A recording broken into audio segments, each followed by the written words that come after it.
The difference between a room that looks catalog and a room that looks custom is not the price tag that it's associated with. It's literally these 5 rules that you're probably ignoring. Most people think luxury is about what you add to a space, but it's actually how it's scaled.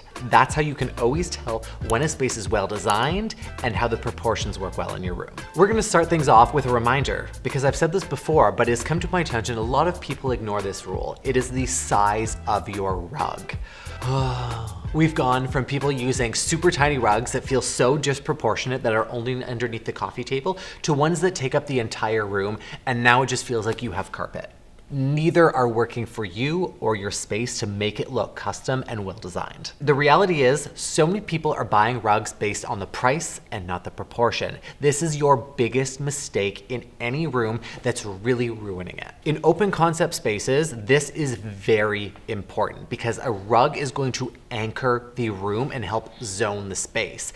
And help zoning the space depends on the proportions and the scale value of what you're perceiving of visual weight. Now you're probably asking, Phoenix, what is visual weight? How do I determine a space and how am I going to pick up on it? There's 2 rules that I like to follow. Scale and proportion comes down to the visual weight of how you see a space. If you were to squint your eyes, the positive and negative space that's going to create up those kind of blurry groupings, this is how you can tell if a space is balanced and properly proportioned.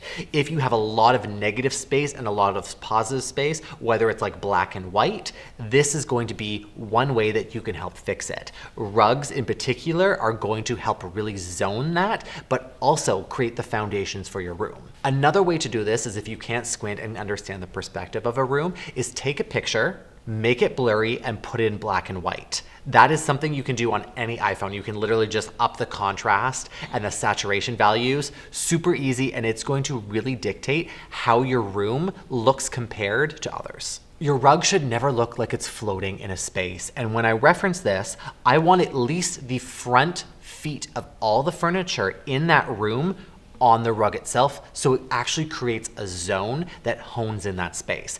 If you have floating furniture outside of the rug space and one of them on, it looks like that area is proportioned and correctly designed, and the other pieces don't feel like they belong. A rug is also one of those pieces that bigger is not always better, because I've seen people use way too big a rug in a space, and like I mentioned before, it ends up just looking like a carpet, and we don't want that for a space either.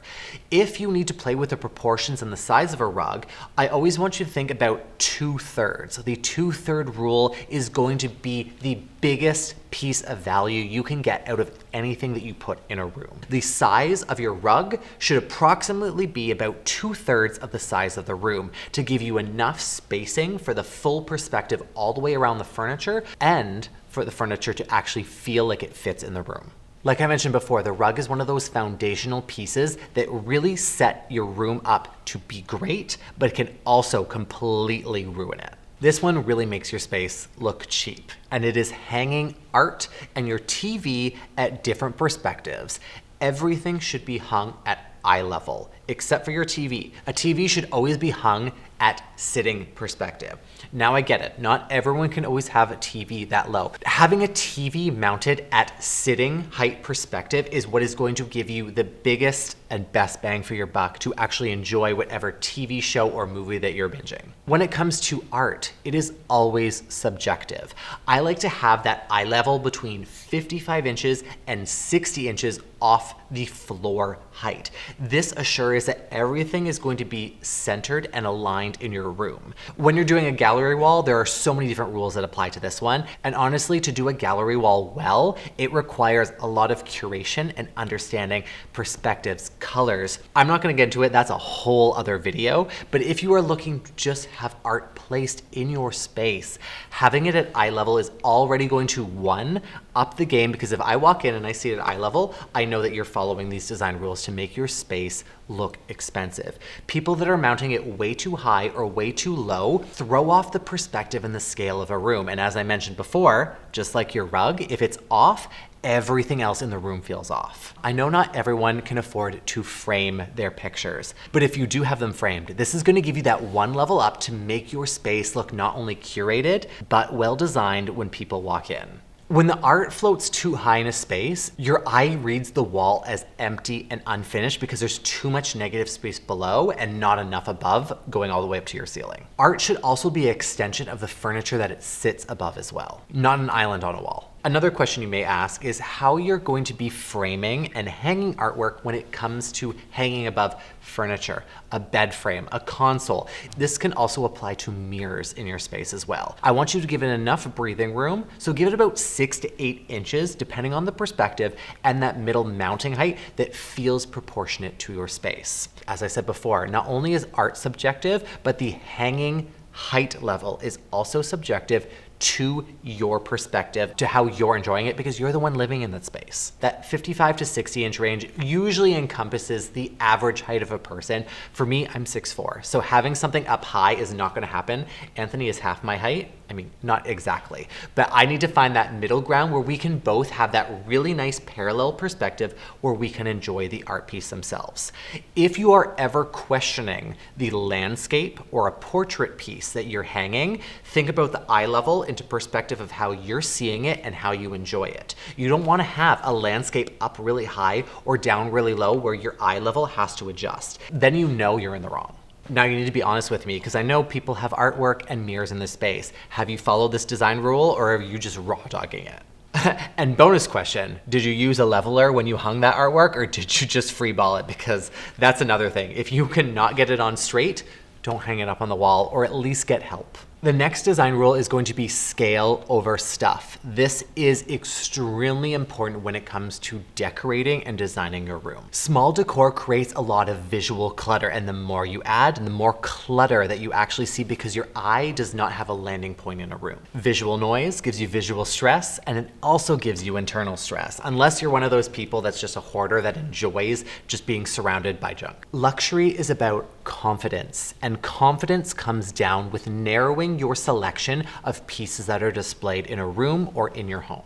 Art, for example, having one larger piece is going to give you the intention and the proportions of a room versus a gallery wall that feels almost like you couldn't make up your mind and you just put everything everywhere. An oversized moment in a room creates hierarchy. It creates that landing point for your eyes to zone into and actually enjoy the space. I want you to think about the way your eye travels through a room, whether that be through lighting, decor, colors, textures, and finishes. Creating a natural path and a flow that feels comfortable creates that sense of luxury that curates a space. Too many small items create that visual clutter and that noise that makes it look cumbersome. The last thing you want is to walk into a space and, like I said before, these proportions and scales in a room feel off with everything that goes into it, even your decor pieces. I know I briefly talked about negative space, but compression and release is another really great perspective to keep your eye on in any room to make it look well done. High-end rooms and luxury homes rarely reveal everything at once. There are moments in a room that create that release, but also the tension with that negative and positive space. A greatly designed room creates that visual tension and then gives you a release as you're exploring the room, whether physically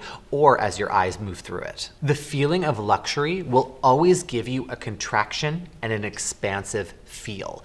Take walking into a foyer, for example. If you have a small one and it opens up into a big space, creating that intimate moment in that foyer, whether it's grounded with a tile or a color drench that makes it feel different, allows that disconnect from the outside world and creates that passageway to open up into a larger space. Take my renovation, for example. We have a hallway. It's not even a foyer, but because I've color drenched in this really heavy dark Cadora finish and then it opens up to a fully white living room with the dark kitchen, this gives you that expansion and contraction release that creates a different zone that releases you as you come in for a room. This is a trick in psychology that really allows your space to look, one, well defined, but also creates a new perspective that creates that almost subconscious feeling of zoning a space that feels different. Compression can be as simple as using a darker paint, and the release is a lighter one. Think of that, especially when it comes to contrast in a room, whether that contrast is a really heavy focal point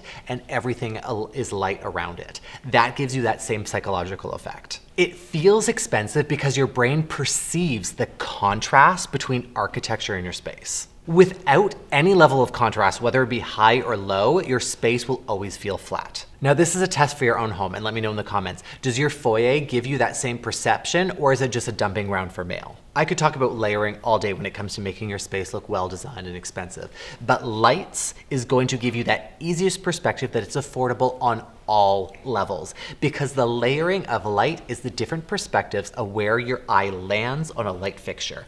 I want you to think about at least 3 different points of contact to create that layered look. The higher ceiling light, that mid-level either table or floor light, and then a floor or table light. Those different perspectives allow your eye to travel through a space and connect those dots. That is going to give you that visual representation of a space always looking more defined, because it gives you that layered effect. Even if those lights are on the same visual plane in front of you, in the same area, from a distance, it creates that sense of depth. And I need to remind everyone, your overhead big light does not count as a layered light in the space. Oh Lord, we are long past the days of the big light, and I'm so glad people are starting to get on board with the layered lighting effect of never having those millions of pot lights on in your house. I cannot tell you how many times I have had an argument with an electrician when I give them my electrical plan for a proposed client, and they're like, this is too many lights, or why are we adding LEDs here? Why don't you have enough pot lights? Listen, people, you may not believe me now, but when this project is done, the sense of relief I have on a previous project when the electrician was in at the end, they're like, you know what, I'm glad we put this many lights in, or I'm glad we put them in these areas because I see it now. I see the vision that you were trying to create, and it really works. So listen to me, people. Do not fight me on this. Bonus points for anyone. If you can install a dimmer for every light in your house, including the ones on the ceiling, if that's the only ones you have, that's how you're going to create that atmospheric look that creates a vibe in the evening. You want to be comfortable when you come home. Do not have those high Kelvin lights. Have anywhere between 2700 Kelvin to 3000. Anything more, and it's a fight. I do not want to be in an operating zone, people. Now, I've talked about layering with a lot of different items. The last thing on the list is textiles. Creating a visual layout with textiles is how you create that extra level of a layering perspective that feels proportionate in your space, whether that's metal finishes or even textures. True luxury, or the defined luxury in any space, is all about creating a perspective and a sense of repetition. We are not doing that matchy-matchy look, and the best perspective I can give you in contrast is that brick matching furniture set. It looks flat, doesn't it? You know why? Because it's all the exact same. Same application for the items that you're putting in your space. When you're looking at a room, I want you to create that sense of dimension, and the best way to do that is with different heights. If you have your chairs, your sofa, your dining table, these accent chairs, or even the side tables all at a similar height, this gives you the perceived flatness in your room that looks boring and dull. The easiest way to understand the dimension proportions of your furniture pieces is how you look at them and where your eye travels from piece to piece. Creating that layered look can be just as literal as that. One of my favorite ways to do it in the living room space is with a nesting coffee table or having different stacked layers. This creates that sense of dimension that creates that visual interest of a layered perspective in a room that no longer appears flat. Another great way to create that sense of dimension and contrast with materiality is the contrast of warm and cool. Think about a cold white marble and a warm walnut finish. There's something about that juxtaposition of those two finishes that just feels and looks intentional. And if you've made it this far, you will know the rules to make your space look expensive. I know I've said this way too many times. I'm personally not a fan of saying to make your home look expensive, because if you have a home, if we're being honest, it's already expensive to begin with. But it comes down to that layering effect with every single piece you put in your home. You want it to feel and look intentional.